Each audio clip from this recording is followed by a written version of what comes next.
Hello viewers, welcome to my YouTube channel Physics with Rishikesh. In the previous video, we have discussed about the basic concepts of lens. We have discussed about some definitions, some basic formulae and concept. Today, in this video, we will discuss about the remaining portion of this chapter. If you have any questions, you can ask me in the comment section. In the next video, we will solve different previous year's questions. So watch the video till the end. If you like, please hit the like button, share with your friends. So let's start. We know that a lens is made of glass. If a lens is placed in air, then according to lens maker formula, we know its focal length will be given as 1 by Fa, that will be equal to A mu g minus 1 into 1 by R1 minus 1 by R2, where we know the radii of curvature of the first and second refracting surfaces are R1 and R2, and A mu g is the refractive index of the glass with respect to that of air. Okay, now if the same lens is placed in a liquid, then its focal length in that liquid medium will be given by 1 by Fl equal to L mu g minus 1 into 1 by R1 minus 1 by R2. Very important. This is equation 1 and this is my equation 2. Now divide equation 1 with equation 2. The result gives Fl by Fa, this is equal to A mu g minus 1 divided by L mu g minus 1, or this is equal to A mu g minus 1 divided by A mu g divided by A mu L. We know that L mu g is actually the refractive index of glass with respect to the refractive index of the liquid. Okay, now if the glass is placed in air, okay, so we can write it mu g equal to A mu g and this is equal to A mu L. It is the ratio of the refractive index of the lens in liquid with respect to the refractive index in air. Now consider the first case. The first case is if mu g is greater than mu L, then Fl will be greater than Fa from this formula. That is, the nature of the lens remains unchanged but its focal length increases. In the liquid medium, the focal length increases but its nature remains unchanged. Number 2, if mu g equal to mu L, if mu g equal to mu L, then in that case Fl will be infinity. So the lens will behave like a plain glass plate. So the lens becomes invisible in the medium. Okay.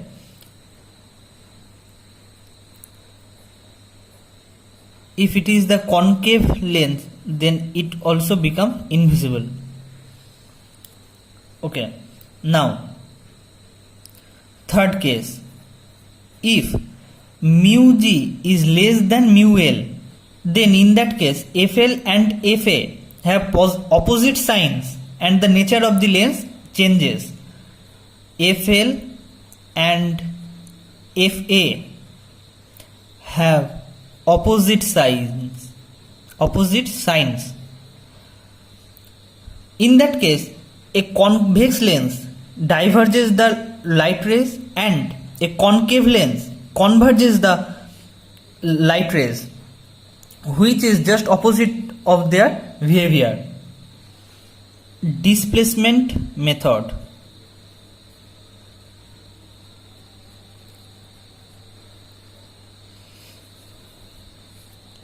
we will consider here only the formulae.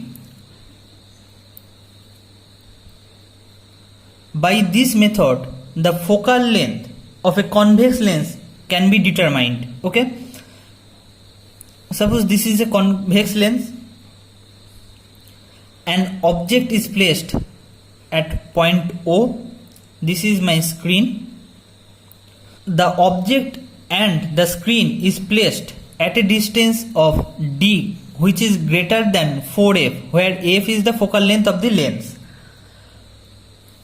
Now, the image will be formed at this point. This is I1, first image. If the lens is shifted by a distance of x, then the image will be formed at this point, that is the second image. In that case, the focal length of the lens is given by focal length of the lens is given by f equal to d square minus x square divided by 4d, which will be equal to x divided by m1 minus m2. Okay, where m1 and m2 are the magnifications in two distinct positions, where we can write m1 equal to I1 by O and m2 will be equal to I2 by O and m1 into m2 equal to 1.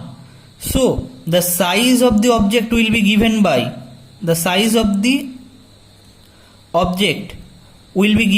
O equal to root over of I1 into I2. This is very, very important, where d is the distance between the object and the screen. This is the screen.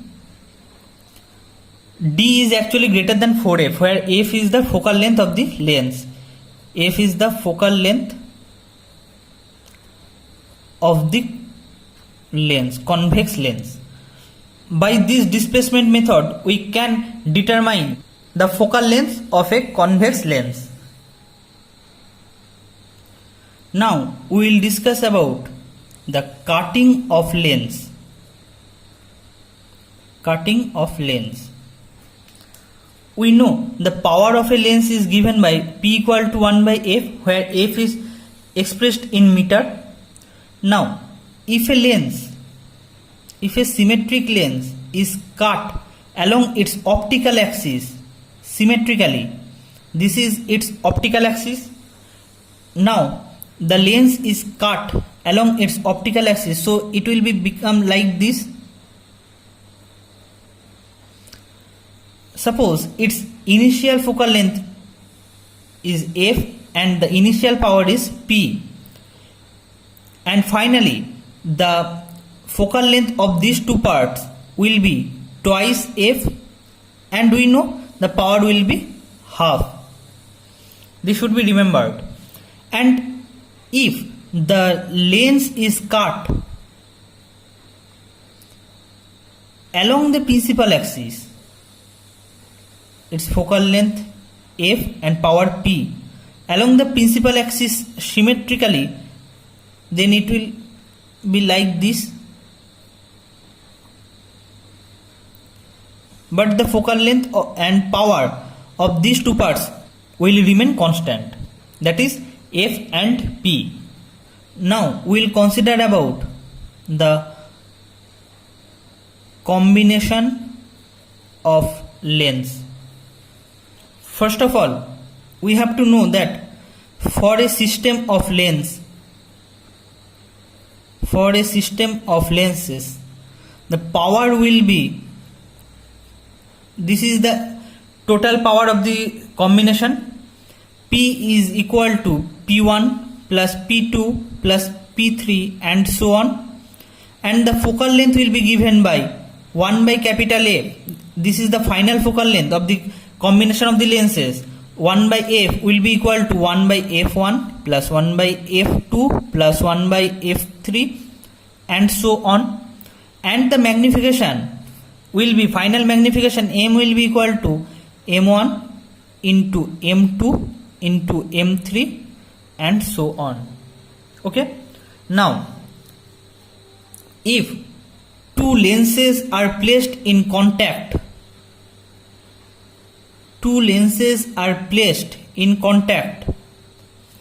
then the combination will behave as a single lens which has more power and lesser focal length. Suppose the focal length of these two convex lenses are f1 and f2 respectively, then according to this formula the final focal length or equivalent focal length will be equal to 1 by f equal to 1 by f1 plus 1 by f2, that is f will be equal to f1 f2 divided by f1 plus f2 and p will be given by p1 plus p2. Okay, now this is the case where these two convex lenses are placed in contact, but another case can be occurred that these two lenses are placed at a certain distance d and their focal lengths are f1 and f2 as before. So the equivalent focal length capital F is given by 1 by capital F equal to 1 by f1 plus 1 by f2 minus d by f1 f2, and the equivalent power will be given by P equal to P1 plus P2 minus D into P1 P2. These two formulae can be derived. If you need the derivation of these formulae, please let me know in the comment section. Okay, now move on to the next part. Our next part is what will happen if you silver a lens. The topic is silvering of lens. On silvering the surface of the lens, it behaves like a mirror. The focal length of the silvered lens is given by 1 by f equal to 2 by fl plus 1 by fm. Okay, where fl is the focal length of the lens from which refraction takes place. FL is the focal length of lens from which refraction takes place. Refraction. And Fm, this is the focal length of mirror from which reflection takes place. Reflection takes place. Again I repeat, if you silver a lens, it will behave as a mirror. Okay? Now consider first case. A plano-convex lens is silvered. This is the image of a plano-convex lens of which one surface is plane and the other surface is convex. Suppose in the first case we silvered the convex surface. So Fm, this will be r by 2, and we know the focal length of a plano-convex lens is given by Fl equal to r divided by mu minus 1. If you put these two values in the equation 1 by f equal to 2 by Fl plus 1 by Fm, then you will get F will be equal to r divided by 2 mu. Now, if the plane surface is silvered, in that case Fm will be infinitive and Fl will be as before r divided by mu minus 1. So you will get F equal to r divided by 2 into mu minus 1. Just put these two value in this equation. 1 by F equal to 2 by Fl plus 1 by Fm, where I have told you Fl is the focal length of the lens from which the refraction takes place, and Fm is the focal length of the mirror from which reflection takes place. Okay. Now consider a double convex lens is silvered. Biconvex lens is silvered.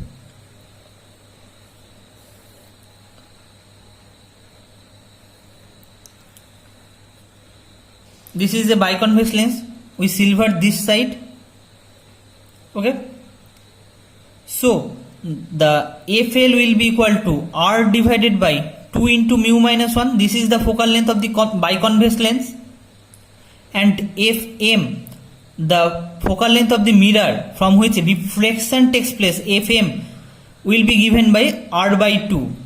So if you put these two values in 1 by F equal to 2 by Fl plus 1 by Fm, we will get capital F, or the equivalent focal length, will be equal to r divided by 2 into 2 mu minus 1.